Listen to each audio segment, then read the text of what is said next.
Sabato si era presentata al pronto soccorso dell'ospedale civile di Venezia per dei problemi respiratori. 4 giorni dopo, tra cui una notte passata in osservazione, la vita di Miriam De Giovanni, 25enne di Cannaregio, si è spezzata. Una volta dimessa dall'ospedale, la giovane aveva iniziato un percorso farmacologico a casa.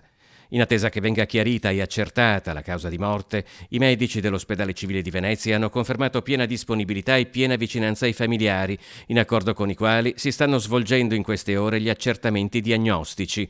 Un'attenzione, secondo quanto comunicato dalla direzione dell'ospedale, pari a quella con la quale i medici si sono prodigati nel tentativo di salvare la vita alla giovane paziente, con il coinvolgimento dell'equipe della cardiologia e della rianimazione dell'ospedale, al fianco dei medici del SUEM 118 e del pronto soccorso. Sabato la giovane era stata visitata da 2 medici del pronto soccorso e dal medico infettivologo. Contemporaneamente agli accertamenti ampi che si erano prolungati per un periodo di osservazione breve e intensiva, alla giovane era stata avviata la conseguente terapia che andava proseguita a domicilio. Era stato infine concordato un programma di esami e di visite di rivalutazione che non è stato possibile attuare per il precipitare del quadro clinico.